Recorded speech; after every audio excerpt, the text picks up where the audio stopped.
नमस्कार, मैं छत्तीसगढ़ अखबार के YouTube चैनल इंडिया आजकल के स्टूडियो से सुनील कुमार आज एक जनहित का बड़ा मुद्दा लेकर आपके बीच आया हूं।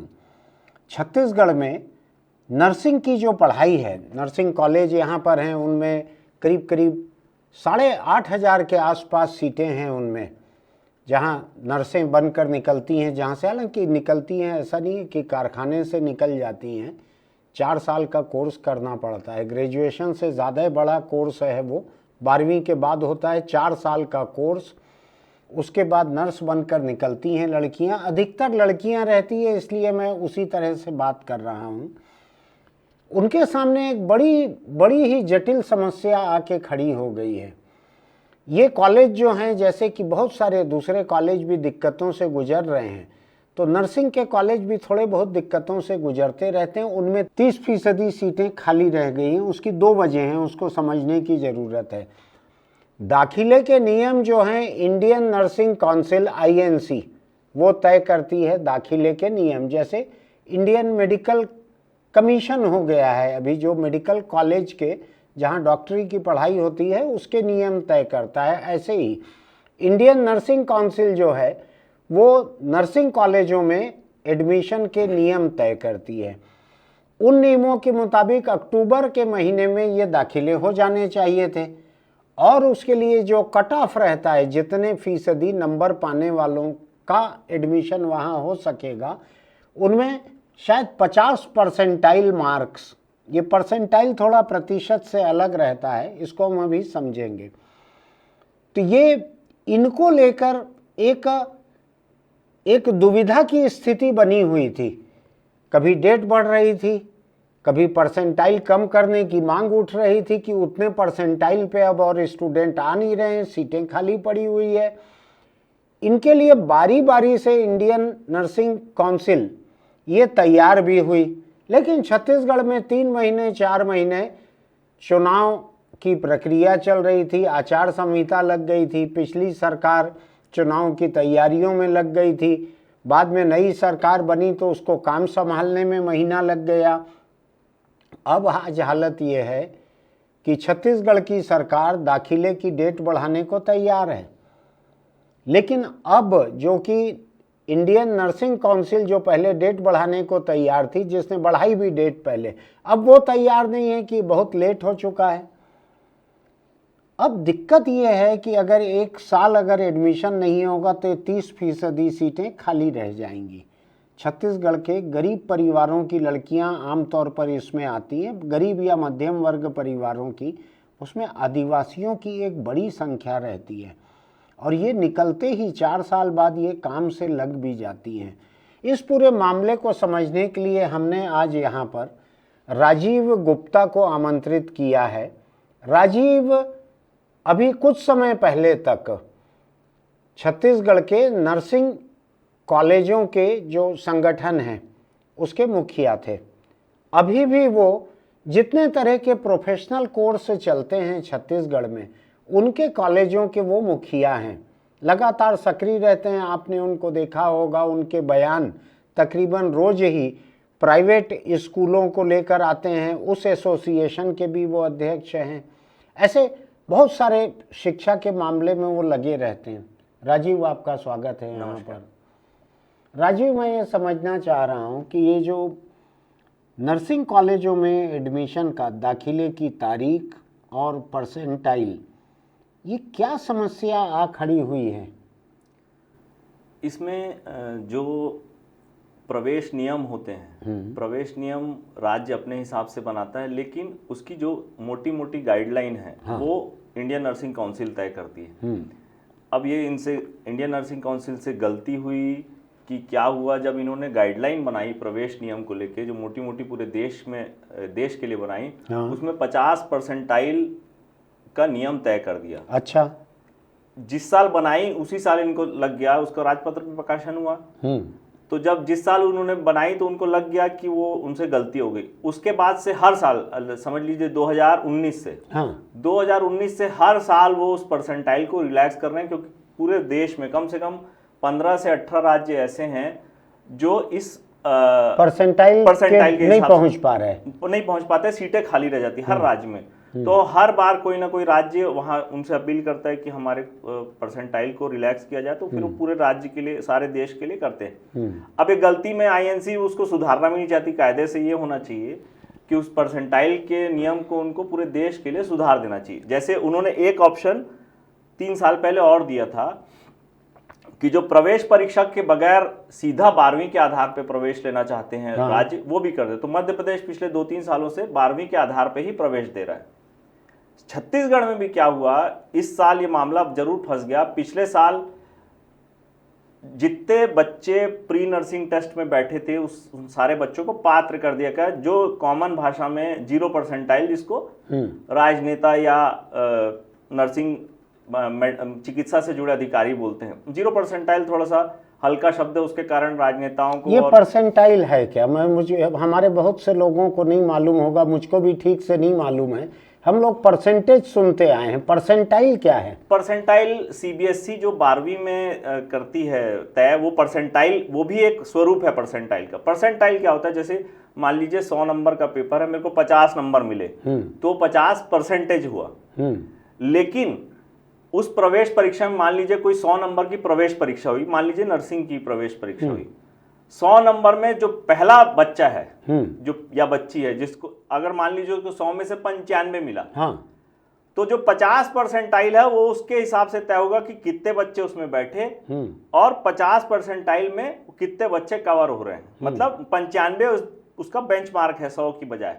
फिर वो धीरे होते होते 50 परसेंटाइल कहाँ पे आके रुकता है, वो प्रवेश की संख्या और कितने बच्चों ने क्या नंबर पाए उससे तय होता है। परसेंटाइल की गणना थोड़ा सा कठिन है, ये व्यापम गणना करती है, लेकिन जो पहला नंबर पाया हुआ बच्चा रहता है, जो मेरिट में अव्वल रहता है, उसके हिसाब से परसेंटाइल गणना होती है कि आप उसके हिसाब से 50% पा रहे हो कि नहीं।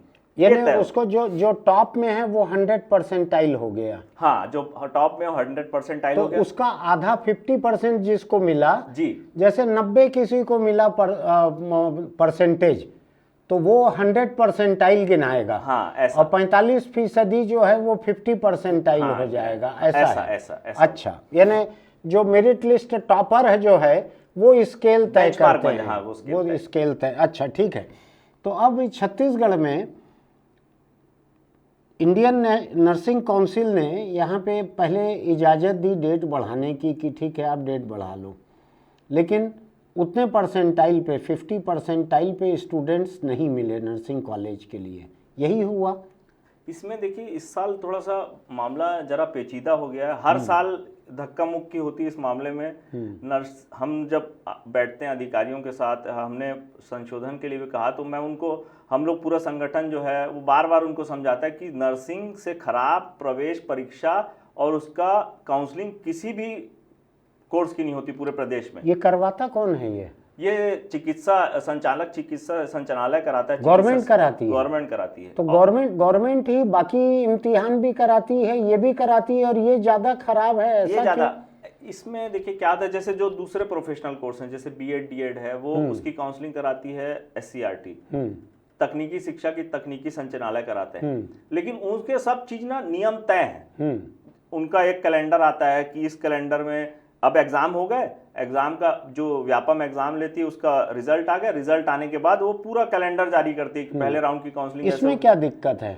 इन्होंने कभी कोई कैलेंडर जारी करते ही नहीं, कई सालों से इनका इतिहास है। ये डायरेक्टर मेडिकल एजुकेशन करता है। ये डायरेक्टर मेडिकल, अब पिछले साल से इसमें आयुक्त भी आ गए हैं। आयुक्त चिकित्सा शिक्षा इस पूरे मामले को देख रहे हैं, जो सेक्रेटरी से जस्ट नीचे होते हैं और डायरेक्टर से ऊपर। डायरेक्टर की सारी पावर उन्होंने आयुक्त को दे दी है। अब वो बैठ रहे हैं, जिसके खिलाफ हाईकोर्ट में केस भी चल रहा है कि ये कमिश्नर का कोई सेटअप में कोई जगह नहीं है, ऐसा। इसका वो एक अलग विवाद हो गया। उसमें दिक्कत क्या होती है कि जो डॉक्टर रहता है वो इन सारी चीजों की गंभीरता को समझता है। अब वो IAS आता है, IAS वो अपने हिसाब से चलाता है, सारे कोर्सों को अपने हिसाब से चलाने की सोचता है, लेकिन ऐसा होता नहीं। चिकित्सा से जुड़े जो कोर्स हैं उसकी एक अपनी पैरामीटर है, डिग्निटी है, उसका सब चीजों को समझने की अलग समझ होती है, वो ये समझते नहीं। अब मुझको ये बतलाइए कि अगर 50 परसेंटाइल के ऊपर बच्चे नहीं मिल रहे हैं यहाँ पर, तो अब ये नंबर को घटाएगा कौन? इंडियन नर्सिंग काउंसिल घटाएगी कि राज्य सरकार?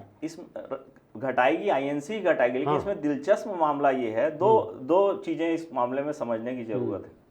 पहला, 50% किसी भी कोर्स में नहीं होता, इवन एमबीबीएस में नहीं होता। अच्छा, ये अनयूजुअली ज्यादा कर दिया, और ये बात वो आईएनसी समझ रही है, इसीलिए बगैर किसी बहुत प्रयास के वो परसेंटाइल कम कर देती है।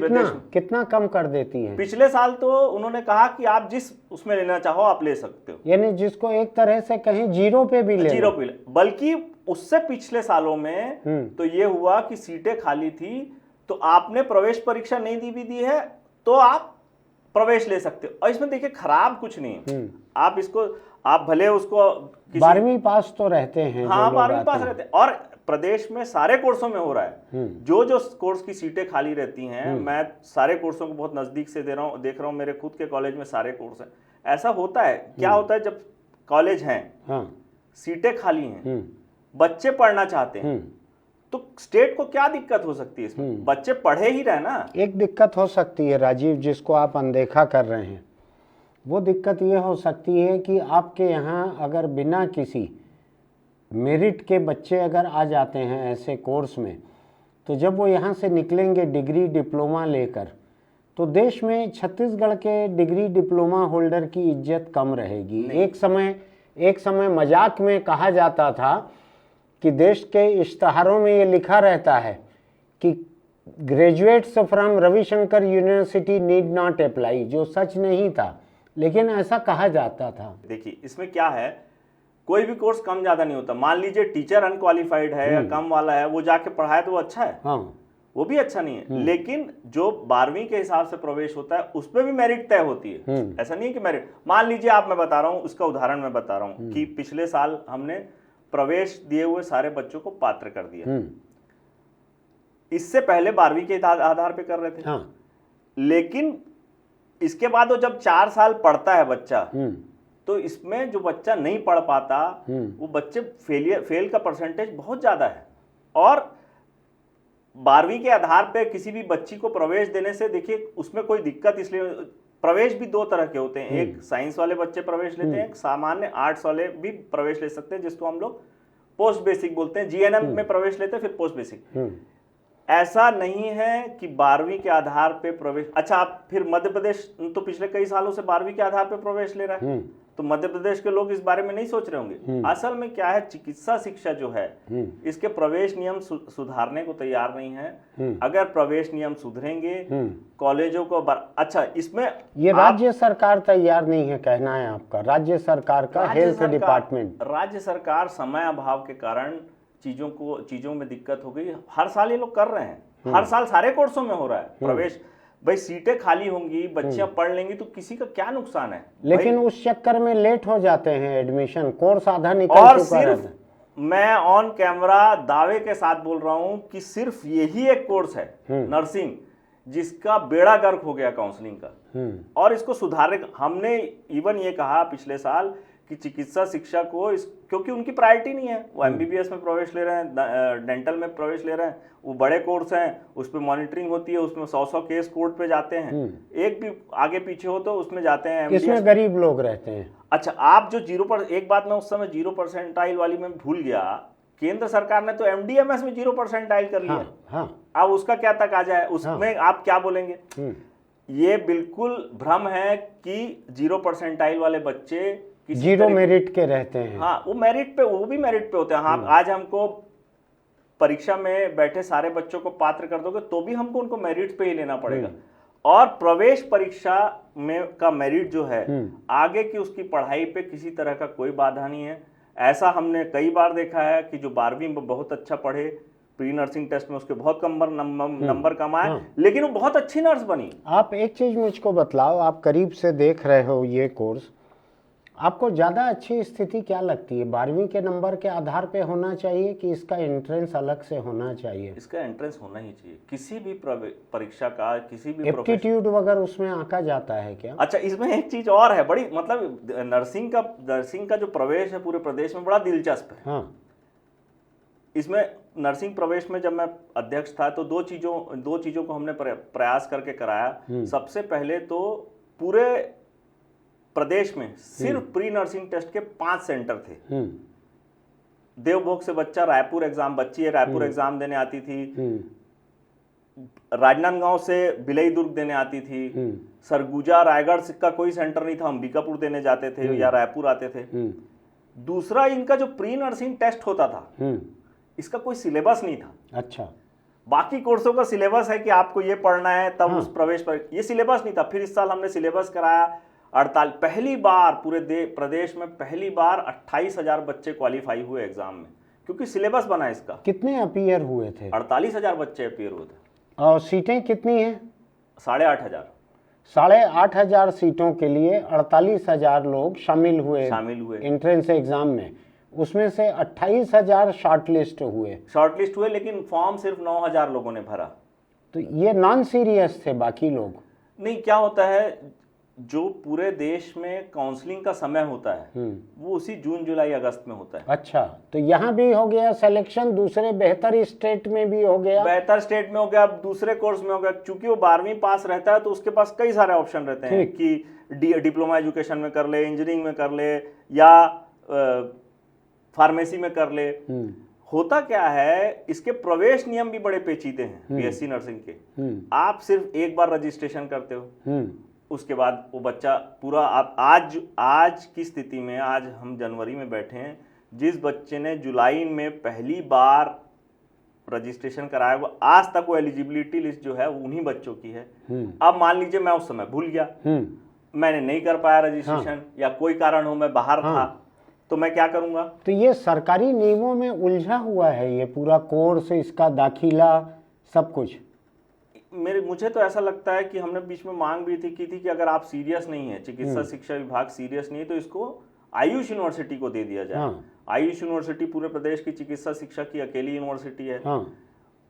जब उस चीज में कंसंट्रेशन आएगा, वो समझेंगे उसका महत्ता समझेंगे, तभी वो कोर्स को समझेंगे। चिकित्सा शिक्षा विभाग अब उसमें क्या बोला जाए, वो बिल्कुल उसका ना उस कोर्स को समझ पा रही है, ना उसके प्रवेश नियम, ना उसकी प्राथमिकता है। वो डॉक्टर प्राथमिकता है, नर्स प्राथमिकता नहीं है। हाँ, नर्स प्राथमिकता नहीं, जो कल्चर है, मेडिकल कल्चर है, उसके हिसाब से। इसमें थोड़ा सा मैं कई जगह बोलता हूँ कि सरकारें सिर्फ दो ही काम करती हैं, एक जिसमें वोट मिलता है, एक जिसमें नोट मिलता है। बहुत इसमें बढ़िया। कुछ भी नहीं मिल रहा है, इसमें कुछ नहीं मिल रहा है।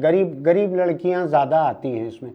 आप बार बार बच्चा बोल रहे हो, इस कोर्स में लड़कियों और लड़कों का अनुपात कितना ज्यादा है? मैं माफी चाहूंगा, बच्चियां बोलना चाहिए मुझे। लड़कियां बार बच्चा बोल रहे हो आप, तो मेरे को लगा कि मेल नर्स ज्यादा आ रही हैं क्या आजकल? मेल नर्स ज्यादा नहीं आ रही।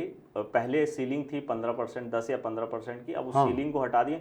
लेकिन उसके बाद भी बच्चियों का प्रवेश सबसे ज्यादा होता है बीएससी नर्सिंग और सारे कोर्सों में। इवन जो वहाँ स्टाफ है, नर्सिंग कॉलेजों में जो स्टाफ है, 70% से ऊपर स्टाफ टीचिंग स्टाफ या लोअर स्टाफ। अब मुझको एक बात बतलाओ, आप बतला रहे हो 8,500 करीब सीटें हैं नर्सिंग कोर्स के लिए, 9,000 लोगों ने फार्म भरा, आप कह रहे हो, तो इसका मतलब है उसमें से करीब सभी सीट भर सकती थी उतने में, अगर ले लेते लोग तो। मैं बता रहा हूँ ना, इसमें आपको जैसा पहले मैंने कहा, प्रवेश नियम में बड़ी पेचीदगी है। जैसे अगर किसी बच्चे ने 7 कॉलेज सरकार के हैं, किसी बच्चे ने सरकारी कॉलेज भरा, मान लीजिए रायपुर के बच्चे ने अंबिकापुर का या जगदलपुर का या 7 सरकारी कॉलेज में किसी में भरा, और वो बच्चे का उसमें प्रवेश हो गया। वो प्रवेश लेने गया, समझ लीजिए जगदलपुर के कॉलेज में। अब वहाँ हॉस्टल नहीं, सरकारी कॉलेज सारे लोग जानते कैसे, वहाँ स्टाफ नहीं, कुछ नहीं, मान लीजिए नहीं, अब वहाँ प्रवेश नहीं लेगा, तो पूरी काउंसलिंग प्रक्रिया से बाहर हो जाता है। इतना डिस्क्रिमिनेशन, दूसरे कॉलेज में नहीं जा सकता, इतना डिस्क्रिमिनेशन है। मतलब नहीं, तो आप मुझको ये बतलाओ कि सरकार के नियमों की ऐसी जटिलता केवल इसी कोर्स में है कि जो फिजियोथेरेपी के हैं या दूसरे पैरामेडिक कोर्सेज जो हैं उनमें भी है? नहीं, इसी में है। इसी में है, और इसको लगातार हम लोग प्रयास कर रहे हैं कि सुधारा जाए। इवन हमने कोर्ट में भी एक रिट फाइल की है कि प्रवेश नियम में संशोधन किया जाए, ये बच्चों के खिलाफ है। ये प्रवेश नियम है जो वो देखिए कॉलेज, तो जजेस को भी कभी नर्स की जरूरत नहीं पड़ी क्या? अस्पताल वगैरह में भर्ती नहीं? बड़ी इस कोर्स को लेकर बड़ी दुखदाई स्थिति है। हम लगातार संघर्ष कर रहे हैं, लेकिन कोई 4 आयुक्त बदले पिछले 4-6 महीनों में। एक आयुक्त बहुत एक आयुक्त बहुत समझदार थी, हमने उनको पूरी चीज़ समझाया तो उन्होंने ऑन रिकॉर्ड नोटशीट बनाई कि इसमें से जो ये बोल रहे हैं 90% संशोधन मानने लायक हैं, उनका ट्रांसफ़र हो गया। फिर वो नए आए, नए को हमने समझाया, उनके पास समय नहीं था, फिर उनका ट्रांसफ़र हो गया। इसमें राज्य सरकार को देखिए, इसमें जो बड़ा आयुष भी तो राज्य सरकार का ही बनाया हुआ विश्वविद्यालय है। आयुष बहुत अच्छा काम कर रहा है। इवन जो इसकी एक काउंसिल है, हाँ। जैसे इंडियन नर्सिंग काउंसिल है, वैसे ही हर राज्य में एक छत्तीसगढ़, यहाँ की जो है छत्तीसगढ़ स्टेट नर्सिंग काउंसिल है, वो भी अच्छा काम कर रही है। पूरा का पूरा मामला जाके संचालनालय चिकित्सा शिक्षा में फंस जाता है। ऐसा उसका हेड जो होता है, छत्तीसगढ़ नर्सेज रजिस्ट्रेशन काउंसिल का जो हेड होता है वो डीएमई होता है। अच्छा, वहां जाके पूरा मामला फंस जाता है। अब मैं थोड़ा सा ये जितना दाखिले के जो कॉम्प्लिकेशन है इससे परे भी कुछ चीज़ समझना चाहता हूँ।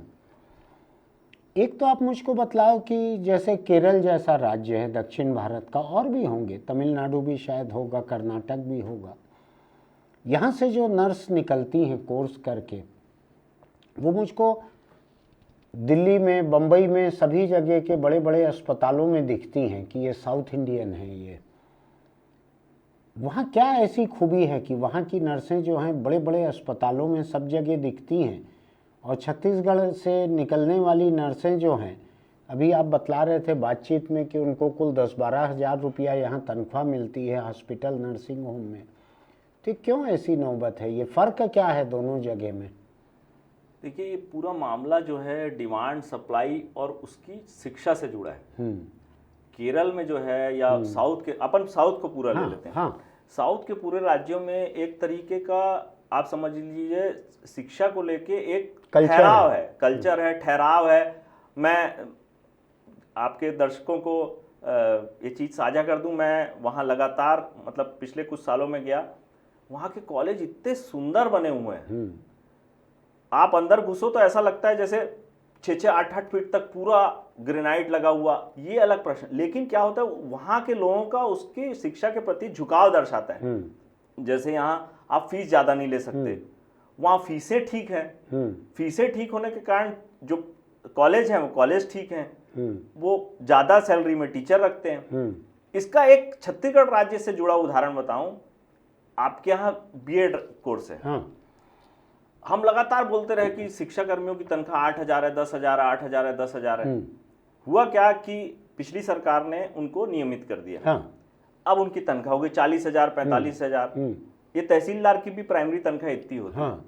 अब आप देखिए जो पिछले कुछ सालों के अपॉइंटमेंट हुए हैं, वहां इतने अच्छे टीचर आए हैं सरकारी स्कूल में। आप कम तनख्वाह में अगर लोगों को रखोगे तो किसी भी सब्जेक्ट में आपको अगर अच्छे लोग अगर चाहिए तो आपको ब्रिलियंट ब्रेन को अट्रैक्ट करने के लिए अच्छी तनख्वाह देनी पड़ेगी। यानी एक पुरानी कहावत है कि यू पे peanuts and you get monkeys.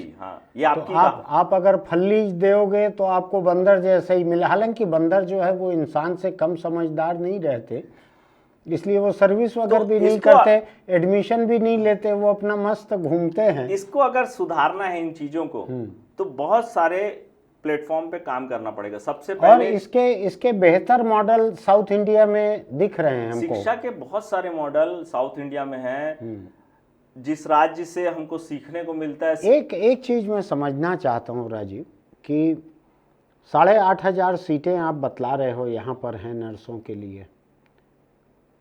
अब पूरी दुनिया में नर्सों की ज़रूरत है, खासकर ओल्ड एज केयर जो है, home care, old age care संपन्न है दुनिया, विकसित देश हैं, जापान, बहुत सारे देश हैं, वहाँ पे काम करने वाले लोग कम हैं, नर्सों की ज़रूरत है वहाँ पे। हिंदुस्तान में भी अब संपन्न घरों में बहू को, बेटी को, इनको जिम्मेदारी देने के बजाय नर्स रखने लगे हैं लोग कि घर के लोग तो देखें लेकिन एक क्वालिफाइड नर्स को भी रखें ऐसा। तो ये ज़्यादा बड़ा रोजगार का जरिया नहीं हो सकता है क्या? ये है असल में जो हमारी प्राथमिकताएं हैं वो गड़बड़ है। क्या? आप देखिए जो सरकारी अस्पताल भी हैं वहाँ सब क्वालिफाइड लोगों का अपॉइंटमेंट होता है, सब होता है। जो कॉर्पोरेट अस्पताल चल रहे हैं या दूसरे अस्पताल चल रहे हैं, हाँ, प्राइवेट अस्पताल समझ लीजिए, वहां इन नर्सों का जो अपॉइंटमेंट है वो तय पैमाने पे नहीं है।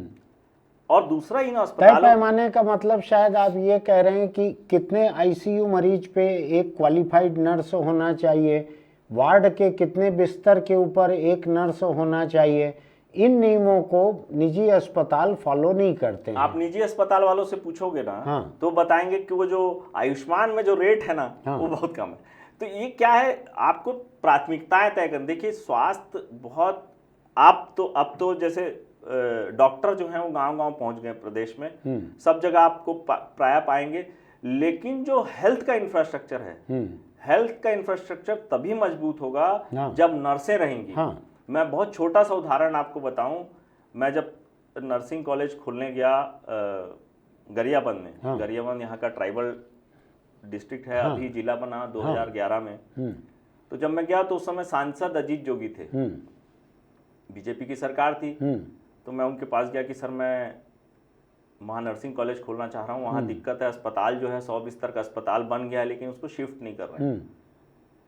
जोगी जी ने तात्कालिक स्वास्थ्य मंत्री अमर अग्रवाल को फोन लगाया और बोला इसका नर्सिंग कॉलेज खुलने दे। इससे मेरे को, मैं पर्सनली इनको जानता हूँ, लेकिन इसलिए जरूरी है कि जब मेरा एक्सीडेंट हुआ, मैं गरियाबंद के अस्पताल गया तो मेरे को अटेंड करने वाला कोई नहीं था। अगर मुझे वहां प्राथमिक चिकित्सा मिल जाती तो हो सकता है जो मेरा शरीर इस समय लाचार हो गया वो ठीक हो जाता। ये आपको अगर अपने हेल्थ इंफ्रास्ट्रक्चर को बहुत सीरियसली लेना है तो नर्सों के अपॉइंटमेंट तो शुरुआत वहां से नीचे से भी करनी पड़ेगी। ऐसी जगहों पे सीएचसी पीएचसी में, अच्छा जो निजी अस्पताल या कॉर्पोरेट अस्पताल है, इनको बहुत बड़ा जो एडवांटेज है जिसके कारण ये नर्स नहीं रखते, वो इसलिए कि हमारे नर्सिंग कॉलेजों की जो बच्चियां हैं वो वहां इंटर्नशिप करने जाती हैं। हाँ। तो इसके कारण क्या है, उनको नर्स रखने में थोड़ा सा, ये नर्सिंग कॉलेज को अपने कोर्स को पूरा करने के लिए शर्त है कि अस्पताल में अटैच करो। 6 महीना 3 महीना उनको अटैचमेंट में फ्री में मिल जा रहे हैं। सरकारी अस्पताल, सरकारी जो सीएचसी पीएचसी हैं, उनका भी बैकबोन इन नर्सिंग कॉलेजों की बच्चियां हैं। अच्छा, वहां भी अटैचमेंट होता है? करना पड़ता है हमको। आदिवासी इलाकों में सिर्फ ये छूट है कि आप सरकारी अस्पताल को एज अटैचमेंट, ये मैं समझ गया। जर्नलिज्म यूनिवर्सिटी से जब निकलते हैं स्टूडेंट्स पढ़कर, तो उनको 2 महीना 3 महीना किसी अखबार में अटैचमेंट में काम करना पड़ता है। ऐसे हमारे यहाँ भी लोग आते हैं काम करने के लिए, 2-3 महीने के प्रैक्टिकल एक्सपीरियंस के लिए। तो हमारे ऊपर वो भारी पड़ता है क्योंकि हम उनको सच में सिखाने की कोशिश करते हैं, लेकिन अधिकतर जगहों पे हालत ये है कि उनसे काम करवा लेते हैं उतने महीने, सिखाते कोई नहीं है उनको। सब जगह ऐसे ही होता है, लेकिन नर्सिंग का एक थोड़ा सा एडवांटेज ये है कि वो काम करता तो सीखता है। काम तो करते करते सीख लेता है, इसलिए नर्सिंग के साथ वो दिक्कत नहीं है। हम तो चाहते हैं ज्यादा से ज्यादा समय बच्ची क्लासरूम अब एक चीज मुझको बतलाओ आप कि कोई ऐसा अंदाज है कि ये 8500 सीटें जो हैं ये किस इलाके से, किस तबके से, कहाँ से इसमें ज़्यादा स्टूडेंट्स आती हैं?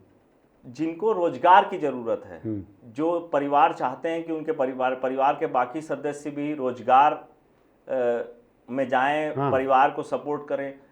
खासकर आदिवासी इलाके, जो सरगुजा का पूरा बेल्ट है, जगदलपुर का पूरा बेल्ट है, इस पूरे बेल्ट की बच्चियां जो हैं दूर दूर पर जाके, जैसे हमारा स्कूल कॉलेज गरियाबंद में आदिवासी इलाका, देवभोग से बच्चियां आके हमारे हॉस्टलों में रह रही हैं और वो वहां नर्सिंग का कोर्स कर रही हैं। इसमें सरकार को अगर इन बच्चियों को सपोर्ट करना है, क्या होता है, पूरे प्रदेश में फीस फिक्सेशन कमेटी बनी, सारे कॉलेजों की फीस वो तय करती है।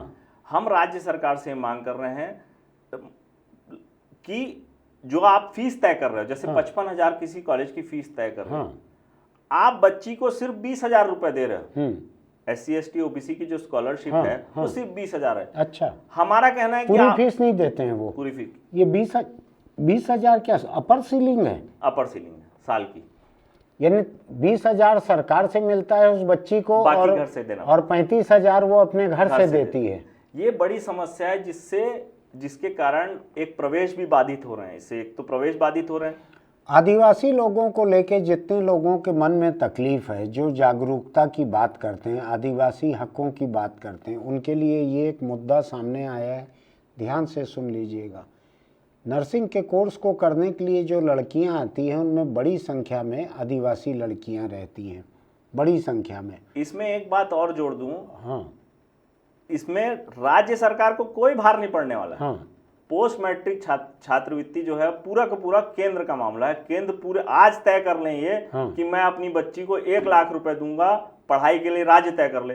1 लाख रुपए केंद्र दे देगा इनको, कोई उसकी सीलिंग नहीं है। कोई आप जो फीस तय कर लोगे यहाँ वो केंद्र देता है। आदिवासी बच्चियों के लिए केंद्र से आता है पैसा। आप आज जनरल की तय कर लोगे ना कि जनरल की छात्रवृत्ति है कि नहीं मेरे को नहीं मालूम, लेकिन राज्य तय करके बताया कि हम अपने बच्चों को पढ़ाना चाहते हैं, एससी को पढ़ाना चाहते हैं, शेड्यूल ट्राइब को पढ़ाना चाहते हैं या ओबीसी को पढ़ाना चाहते हैं, उसकी फीस हमने ये तय की है और केंद्र दे रहा है पैसा। अब आप देख लीजिए, अगर आप ऐसी जगह पर हैं जहां आदिवासी मुद्दों को उठा सकते हैं, विधानसभा में, संसद में, या आप सरकार का हिस्सा हैं, तो ध्यान रखिए इस बात को कि जो बच्चियां नर्सिंग की पढ़ाई कर रही हैं उनको सरकार कुल 20,000 फीस देती है आदिवासी बच्चियों को, बाकी 35,000 उनको अपने जेब से देना पड़ता है। ये बहुत बड़ी रकम है, 35,000 रुपये सालाना 4 साल के लिए, रहने खाने का खर्चा और अलग से, ऐसा ही है। बिल्कुल। तो ये करीब करीब 2-3 लाख रुपए उस परिवार के निकल जाते हैं 4 साल में। तो सरकार अगर चाहे, जैसा कि राजीव कह रहे हैं, जो सरकार में जो लोग हैं, विधानसभा में हैं, संसद में हैं, वो इस बात को देख लें कि आदिवासी बच्चियों की फीस को सरकार बढ़ाकर केंद्र से ले सकती है या कोई और जरिया निकल सकता है। हाँ राजीव, ये रिफॉर्म का एक बड़ा प्लेटफॉर्म हो सकता है कि देखिए इसमें शिक्षा भी बढ़ रही है उस पूरे क्षेत्र में। अगर आप इंफ्रास्ट्रक्चर बढ़ाना चाहते हैं, शिक्षा पे जोर देना चाहते हैं, तो जब आपको पैसा मिल रहा है तो आप उस पैसे को उन बच्चियों को दे के आप उनको पढ़ा के, इसका एक बहुत अच्छा उदाहरण, मैं बार बार उदाहरण से चीजों को समझाने की कोशिश इसलिए कर रहा हूं कि चीजें आसानी से समझ में आए। 2009 में जो आज आप स्किल ट्रेनिंग देख रहे हैं, ये स्किल ट्रेनिंग 2009 में मिनिस्ट्री ऑफ रूरल डेवलपमेंट ने चालू की थी। हमारे पास ILFS के लोग आए कि हम स्किल ट्रेनिंग चालू करना चाहते हैं। ये ILFS के वही लोग हैं जिन्होंने दंतेवाड़ा में OP चौधरी के साथ स्किल ट्रेनिंग का लाइवलीहुड कॉलेज खोला था, हमारे बात खोला था। हमारे कॉलेज की फोटो दिखा के उन्होंने खोला। ये लोग मेरे पास आए, उन्होंने कहा कि चालू करना चाहते हैं, मेरे को अच्छा लगा, हमने कोर्स शुरू कर दिया। उसका उद्घाटन उस समय के मुख्यमंत्री श्री रमन सिंह जी ने किया। उस समय रायपुर एक ही था, रायपुर गरियाबंद जिला एक ही था। तो उस समय रोहित यादव जो थे वो कलेक्टर थे। उन्होंने पूरे मामले को समझा मुख्यमंत्री के उद्घाटन से पहले। तो बोले इसमें राज्य को पैसा नहीं लगेगा। मैंने नहीं लगेगा। पैसा कौन देगा? तो मैं बोला केंद्र का ये रूरल डेवलपमेंट विभाग देगा। तो कोर्स बहुत अच्छा है। बोला हाँ, लेकिन आप देखिए समझ कितनी समझ में क्या फर्क होता है। मैंने उन 40 पहली जो लॉट थी उसके 40 बच्चों का प्रवेश ले लिया, मैंने नाम लिख लिया था। उन बच्चों को आइडेंटिफाई कर, चिन्हित कर लिया था कि ये बच्चे 40 बच्चे पढ़ेंगे, जिसका उद्घाटन माननीय रमन सिंह जी करेंगे। उन्होंने मुझसे रिक्वेस्ट किया, कलेक्टर महोदय ने, कि ये बच्चे जो हैं अपन इनको चेंज कर सकते हैं क्या? तो मैं बोला हाँ चेंज कर सकते हैं, इसको अपन दूसरी बैच में पढ़ा देते हैं। गरियाबंद उस समय नक्सल प्रभावित था। अच्छा। उन्होंने वो 40 की बैच, बोले मेरी रिक्वेस्ट पे राजीव इनको 40 की बैच अगली बैच बना देना, मैं 40 बच्चे दूंगा। आप मानेंगे नहीं, पूरे 2 दिन में, जब उद्घाटन हुआ 2 दिन में वहां का SDM, वहां का तहसीलदार, वहां का RI, वहां का पटवारी रिमोट से बच्चों को लाया जो नक्सल इलाके में प्रभावित थे। अच्छा। इवन 4 नक्सली हमारे यहाँ पढ़े, हमको बकायदा उसका पत्र मिला SDM से कि ये 4 लोग जो हैं आइडेंटिफाइड नक्सली हैं, लेकिन हम उस क्षेत्र में फंस गए, हमको निकाल के कहीं भेजना चाहते हैं ताकि उनका परिवार को सपोर्ट हो सके। चीजों की जो समझ है, यानी आपका कहना यह है कि आदिवासी इलाकों से बच्चियों को किसी भी तरह से ये कोर्स करने अगर मिले तो उन इलाकों में एक शिक्षा और संबद्धता दोनों पहुंचेगी। आप बहुत सीनियर हैं, बहुत समझदार हैं, आप बताइए ना, नक्सली जो बनते हैं उसका एक कारण मुझे जो समझ है वो पैसे का अभाव है, शिक्षा का अभाव है। अब मैं उसको अपन नक्सल मुद्दे को लेके बाद में बात करेंगे। मैं अभी एक छोटी सी बात और समझना चाहता हूँ नर्सों से जुड़े मुद्दे पर। हमारे यहाँ छत्तीसगढ़ में जितनी पढ़ाई होती है नर्सिंग की, ये मोटे तौर पे हिंदी में होती होगी, क्योंकि गरीब परिवारों की लड़कियाँ आती हैं, ये अंग्रेजी स्कूलों के पढ़ी हुई तो नहीं रहती होंगी। क्या अंग्रेजी की शिक्षा अगर इनको साथ साथ दी जाए तो क्या ये देश के दूसरे हिस्सों में जाके काम करने की इनकी संभावना ज़्यादा रहेगी? अंग्रेजी की शिक्षा सारे नर्सिंग कॉलेजों को इसलिए देनी पड़ती है कि पेपर लगभग अंग्रेजी में। अच्छा, तो थोड़ी बहुत शिक्षा होती है। जो मैं सोच रहा हूँ वो ऑलरेडी हो रहा है वहाँ पर, हो रहा है। अच्छी बात है अगर हो रहा है तो अभी आपकी सरकार में किसी से बात हुई है क्या कि ये जो 30% सीटें खाली हैं और जो स्टूडेंट्स तैयार हैं एडमिशन लेने के लिए, ये कैसे हो सकता है? अभी क्या स्थिति है आज? राज्य सरकार ने जो प्रवेश की तारीख बढ़ाने 31 जनवरी का समय दिया था, उसमें कारण भी उन्होंने बताया कि यहाँ आचार संहिता लगी थी, हाँ। अधिकारी व्यस्त थे, इसलिए उसको दिसंबर से जनवरी कर दिया जाए। उसमें आईएनसी का कल एक पत्र आ गया है हाँ, कि तारीख अगर बढ़ा देंगे तो दिक्कत होगी क्योंकि कोर्स हो चुका है कुछ हद तक कोर्स हो गया, बच्चे पिछले 3 महीने से पढ़ रहे हैं। लेकिन कल माननीय यहाँ के 2 सांसदों ने आईएनसी बात की है कि परीक्षाओं को थोड़ा डिले करके इसको एडजस्ट किया जा सकता है। मुझे लगता है कि इस हफ्ते वो मामला सुलझ जाएगा। परसेंटाइल को घटाना, सारे बच्चों को पात्र करना और 31 जनवरी तक प्रवेश हो जाएगा। पिछले साल भी ऐसा हुआ था, उससे पिछले साल तो, लेकिन उसमें कोविड प्रभावित था। हाँ। मार्च तक प्रवेश हुआ था। अच्छा, तो इसलिए बहुत ज्यादा मुद्दा नहीं। लेकिन क्या है, आप हर साल इस मामले को लेके उलझे रहे हैं। हाँ। ऐसा नहीं है, एक असमंजस बने रहता है हजारों बच्चों के सामने। इसमें एक पक्ष और है तो थोड़ा सा हमारा पक्ष इसमें कमजोर है। हाँ। नर्सिंग कॉलेजों की गुणवत्ता को लेके लगातार लोग बोलते हैं, अधिकारी बोलते हैं, मीडिया भी लगातार बोलता है। इसको भी सुधारने, इसमें कॉलेज जो है, कॉलेज का पक्ष एक कमजोर पक्ष ये है कि पूरे प्रदेश में सिर्फ नर्सिंग अकेला ऐसा पाठ्यक्रम है जो किराए की बिल्डिंग में खुल जाता है और राज्य खोल रही है। नहीं, लेकिन खुद की बिल्डिंग बनाने से हो सकता है कि कॉलेज की वाइबिलिटी ही खत्म हो जाए। नहीं, जो प्रशासन देखता है वो उस कॉलेज की सीरियसनेस को देखता है। हाँ। लेकिन इसका दूसरा पक्ष एक और है। हाँ। नर्सिंग जो है, हाँ। नर्सिंग अकेला ऐसा कोर्स है जिसमें हर साल 3 बार इंस्पेक्शन होता है। अच्छा। और आज तक कोई कॉलेज बंद नहीं हुआ। हाँ। अगर ये गुणवत्ता के लिए बार बार बोलते हैं, हाँ, तो 3 बार जो हर साल आप इंस्पेक्शन कर रहे हैं, डीएमई एक इंस्पेक्शन करता है, हाँ। स्टेट नर्सिंग कॉलेज इंस्पेक्शन करता है, हाँ। और आयुष यूनिवर्सिटी की इंस्पेक्शन करता है। लेकिन कॉलेज एक भी बंद नहीं हुआ इतने सालों में। मैं ऑन रिकॉर्ड बोल रहा हूँ। आप बार बार गुणवत्ता को लेके, जैसे आप सीट के लिए, परसेंटाइल के लिए रिलैक्सेशन करने जाओ कि आप सारे बच्चों को पात्र कर दो, तो मंत्री, अधिकारी का सबसे पहला जो वाक्य होता है यही है कि नर्सिंग की क्वालिटी खराब है। जो चीज रेगुलेशन आपके हाथ में, उसमें क्वालिटी हम कैसे कंट्रोल करें? दूसरा, अगर आप चाहते हैं कि क्वालिटी कंट्रोल हो, 3 इंस्पेक्शन के बाद आप लेकिन राजीव, आप क्वालिटी कंट्रोल की बात नर्सिंग के कोर्स के लिए या नर्सिंग कॉलेज के लिए कर रहे हैं। मैं तो छत्तीसगढ़ के प्राइवेट मेडिकल कॉलेज और सरकारी मेडिकल कॉलेज में फैकल्टी की कमी देख रहा हूँ। रायपुर मेडिकल कॉलेज, जो कि राज्य सरकार का सबसे पुराना, सबसे बड़ा मेडिकल कॉलेज है, इसकी कुछ समय पहले की बात बोल रहा हूँ मैं। डॉक्टर राकेश गुप्ता जी ने कहा था मुझको कुछ समय पहले की बात, 53% डेफिशिएंट था फैकल्टी के मामले में, यानी आधे टीचर भी नहीं थे वहाँ पे। तो जब मेडिकल एजुकेशन की ये हालत है, नर्सिंग एजुकेशन की हालत कोई दूसरे ग्रह से आके लोग थोड़ी सुधार लेंगे। मैं जो पहले वाक्य बोला था वो देखिए, अपॉइंटमेंट में किसी को पैसा मिलता नहीं।